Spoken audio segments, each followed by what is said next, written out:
કંઈક અણબનાવ થાય અને નિવેજમાં વિઘન આવે, આવું દરેકની પેઢીઓમાં આવું થતું જ હોય છે. ક્યારે અમારે તો નિવેજ જ નહીં થતા. બોલો, નિવેજ કરવાનો ટાઈમ આવે ને તારે જ કોકનું કોક મરી જાય અને અમારે નિવેજ ના થાય, સૂતક આવે કે ખાટલો આવે કે આ તે ફલાણું ત્યાં કરું. તો જો કદાચ એવું વિઘન તમારામાં ના લાવવું હોય તો તમારા બાપ દાદાએ ચોક અંદર ખોને કોઈ 84 ખાતાની માતાઓ પૂજી હોય અને તમારા વડવાઓ કીધું ના હોય અને વડવા જતા રહ્યા હોય ભગવાનના ઘેર, પણ એ માતાઓ તો ધરતી પર જ રહેવાની.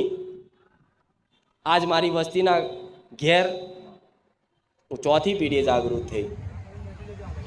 વર્ષો વર્ષ એના દાદાને નથી ખબર, એના દાદાના બાપને નથી ખબર, એના બાપને ખબર હતી. તો આવી હું જો 100 વર્ષે હું મેલેડી જાગૃત બનતી હોય તો તમારી માતાઓ છે ને, તમારા બાપ દાદાએ પૂજી હોય ને અંદર ખોને અને તમારી પેઢીમાં લાગતી હોય ને, એ આ વિઘ્નો ના